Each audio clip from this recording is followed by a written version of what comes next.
الحمد لله الحمد لله رب العالمين، والعاقبة للمتقين، والصلاة والسلام على سيد الأنبياء والمرسلين، عليه وعلى آله وأصحابه أجمعين. أما بعد، فأعوذ بالله من الشيطان الرجيم. بسم الله الرحمن الرحيم. وما آتاكم الرسول فخذوه، وما نهاكم عنه فانتهوا. صدق الله مولانا العظيم، وصدق رسوله النبي الكريم الأمين، ونحن على ذلك لمن الشاهدين والشاكرين، والحمد لله رب العالمين. بلغ العلا بكماله، كشف الدجى بجماله، حسنت جميع خصاله. صلوا عليه وآله. يا صاحب الجمال ويا سيد البشر، من وجهك المنير لقد نور القمر، لا يمكن الثناء كما كان حقه بعد الخدا. بزرگ توئی قصہ مختصر. بڑی محبت سے درود پاک پڑھیے. اللہم صلی علی سیدنا و مولانا و ملجأنا و مأوانا محمد، وبارک وسلم وصلی علیہ. پڑھیے الصلاة والسلام علیک یا سیدی یا رسول اللہ، وعلى آلك وصحابك يا رحمة للعالمين. صلاة وسلاما عليك يا رسول الله، وعلى آلك وصحابك يا محبوب رب العالمين. صلاة وسلاما عليك يا رسول الله، وعلى آلك وصحابك يا جد الحسن والحسين. باب آداب الخلاء، خانہ کے آداب کا بیان. اس کی پہلی فصل ہے.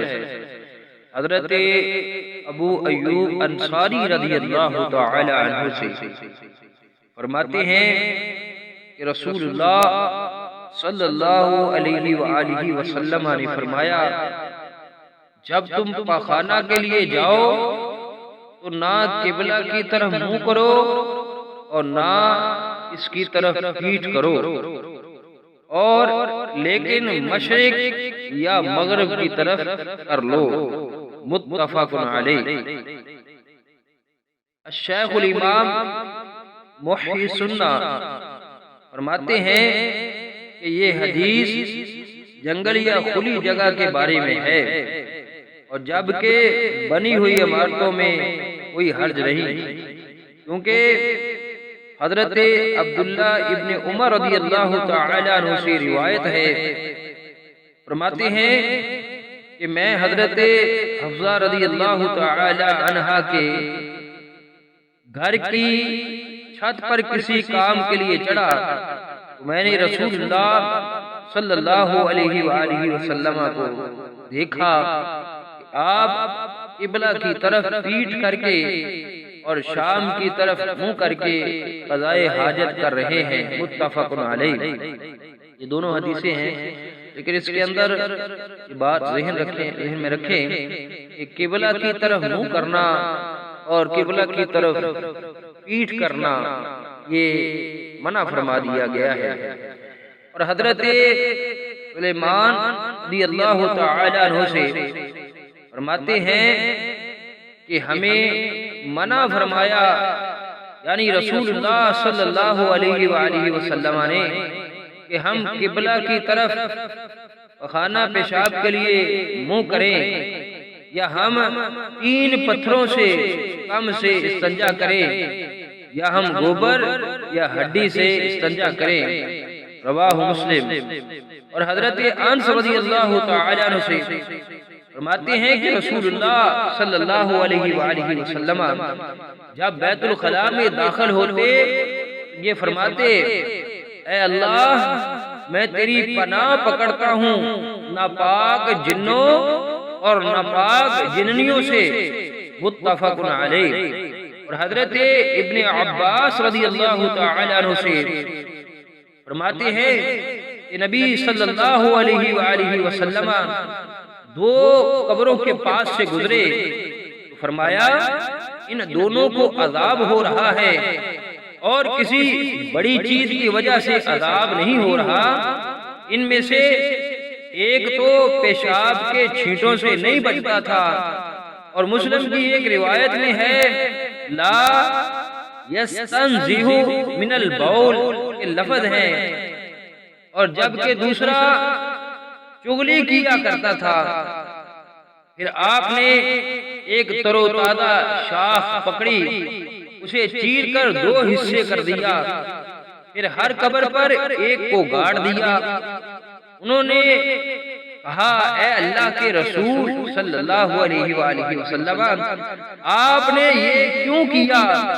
فرمایا جب تک یہ خشک نہ ہو ان پر عذاب میں تخفیف کی جائے، متفق علیہ۔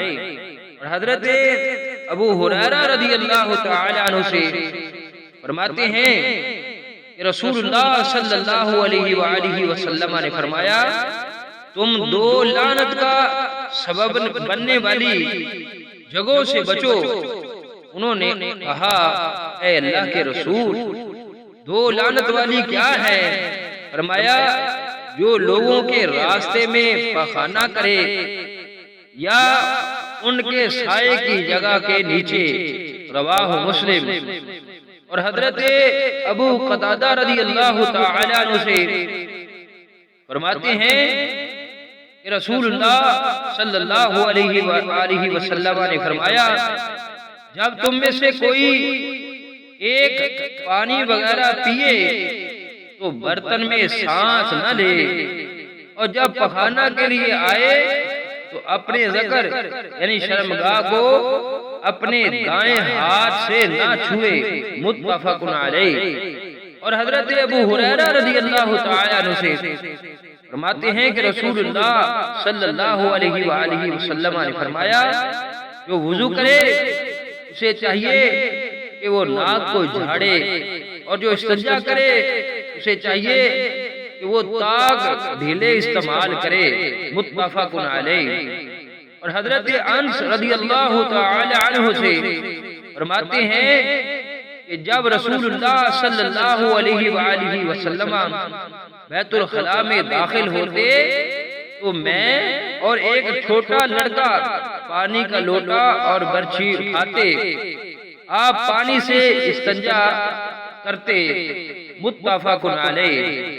تمنا ہے کہ دنیا میں کوئی کام کر جاؤں، تمنا ہے کہ دنیا میں کوئی کام کر جاؤں، ہر پرچم سے اونچا پرچم اسلام کر جاؤں، نہ دنیا سے نہ دولت سے نہ گھر آباد کرنے سے، تسلی دل کو ہوتی ہے خدا کو یاد کرنے سے۔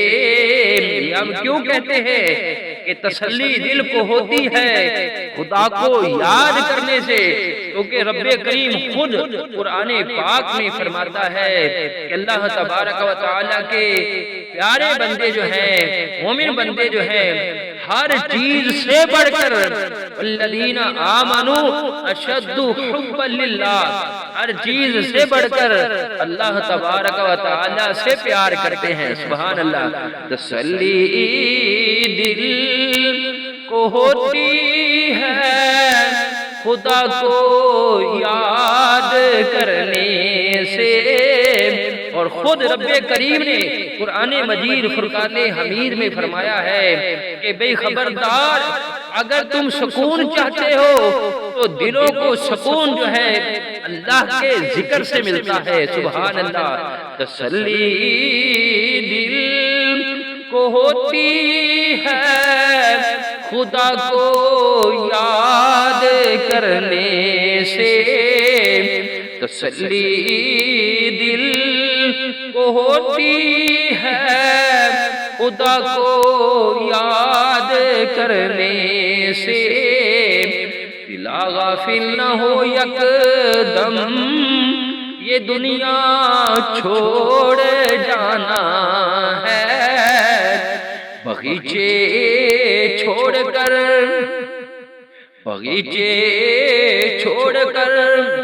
خالی قبر اندر سمانا ہے۔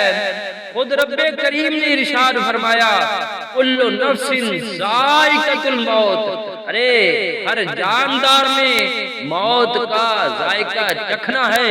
اور خود رب کریم نے ارشاد فرمایا کل من علیہا فان، ارے ہر چیز نے فنا ہو جانا ہے، لیکن وَيَبْقَى وَجْهُ رَبِّكَ ذُو الْجَلَالِ وَالْإِكْرَامِ، اگر باقی رہے گی تو اللہ تبارک و تعالیٰ کی ذات ہی باقی رہے گی۔ تو ہماری یہ تمنا ہے، آرزو ہے، اے ودوہا دے چہرے والیا، لیل دیاں زلفاں والیا، علم نشرہ دے سینے والیا، تاہا دی جبی والیا، عرشاں دیا لاڑیا سونیا، ساڑی تمنا یہ آرزو ہے یہ کہ میری آنے والی نسلیں آقا تیرے عشق میں ہی مچلیں، میری آنے والی نسلیں آقا تیرے عشق میں ہی مچلیں، انہیں نیک تم بنانا، انہیں نیک تم بنانا، مدنی مدینے والے، مدنی مدینے والے، مدنی مدینے والے۔ جو اللہ سے پیار کرتا ہے اس کے رسول صلی اللہ علیہ وآلہ وسلم سے پیار کرتا ہے، اور پیار کتنا کرنا ہے نبی کریم علیہ السلام نے خود ارشاد فرمایا لا یؤمن احدکم حتی اکون احب الیہ من والدہ وولدہ والناس اجمعین۔ مدنی کریم علیہ السلام نے ارشاد فرمایا تم میں سے کوئی اس وقت تک مومن نہیں ہو سکتا جب تک اپنے عزیز و اقارب سے بڑھ کر، اپنے والدین سے بڑھ کر، حتیٰ کہ ارشاد فرمایا والناس اجمعین، سارے لوگوں سے بڑھ کر جو محمد عربی صلی اللہ علیہ وآلہ وسلم سے پیار نہیں کرتا وہ مومن نہیں ہو سکتا۔ کیونکہ پیار کرنے کی وجہ یہ ہے کہ ایمان خاصہ یہی ہے، خصوصیت یہی ہے کہ جس کے دل کے اندر اللہ کی اور اس اس کے پیارے رسول کی محبت ہوگی، مومن وہی کہلائے گا۔ اور مدنی کریم علیہ السلام اللہ کی عطا سے پاک بھی فرماتے ہیں، اور اللہ تبارک و تعالیٰ کے لاڈلے حبیب علیہ السلام جب نگاہ رحمت فرماتے ہیں تو سرکار کی نگاہ رحمت سے نہ صرف اللہ تبارک و تعالیٰ دلوں کو پاک فرما دیتا ہے، بلکہ اللہ تبارک و تعالیٰ اپنے پیارے حبیب کریم صلی اللہ علیہ وآلہ وسلم کی نگاہ رحمت سے آنے والی نسلیں جو ہیں ان کو اللہ تبارک و تعالیٰ نیک بھی بنا دیتا ہے۔ سبحان اللہ۔ تو اسی لیے ہم کہتے ہیں کہ میری آنے والی نسلیں آقا تیرے عشق میں ہی مچلے، انہیں نیک تم بنانا، انہیں نیک تم بنانا، مدنی مدینے والے، مدنی مدینے والے، مدنی مدینے والے۔ اللہ وحدہ لا شریک رب کریم ہماری اس حاضری کو اپنی بارگاہ عالیہ کے اندر شرف قبولیت عطا فرمائے۔ اللہ تبارک و تعالی ہمارے تمام صغیرہ کبیرہ گناہوں کو معاف فرمائے۔ اللہ تبارک و تعالی آج سے لے کر آدم علیہ السلام تک جتنے بھی مسلمین مسلمات مومنین مومنات وفات پا چکے ہیں، اللہ تعالیٰ سب کی بخشش فرمائے، سب کو جنت الفردوس کے اندر اعلیٰ جگہ نصیب فرمائے۔ رب کریم اللہ وحدہ لا شریک ہمارے والدین کی بخشش فرمائے، ان کو جنت الفردوس کے اندر اعلیٰ مقام عطا فرمائے، ان کی قبروں کو منور فرمائے، حد نگاہ تک وسیع فرمائے۔ آقا علیہ السلام کی زیارت، آقا علیہ السلام کی شفاعت نصیب فرمائے۔ رب کریم ہمیں شر شیطان، شر ظالمہ، شر دشمنہ محفوظ فرمائے۔ اللہ وحدہ لا شریک ہمارے کاروبار، جان و مال، عزت و اولاد کے اندر دن دگنی رات چوگنی ترقی عطا فرمائے، اپنا کرم فرمائے، اپنا فضل فرمائے، اپنی رحمتوں کا نزول فرمائے۔ حسبنا اللہ و نعم الوکیل، نعم المولا و نعم النصیر، وما علینا الا البلاغ المبین۔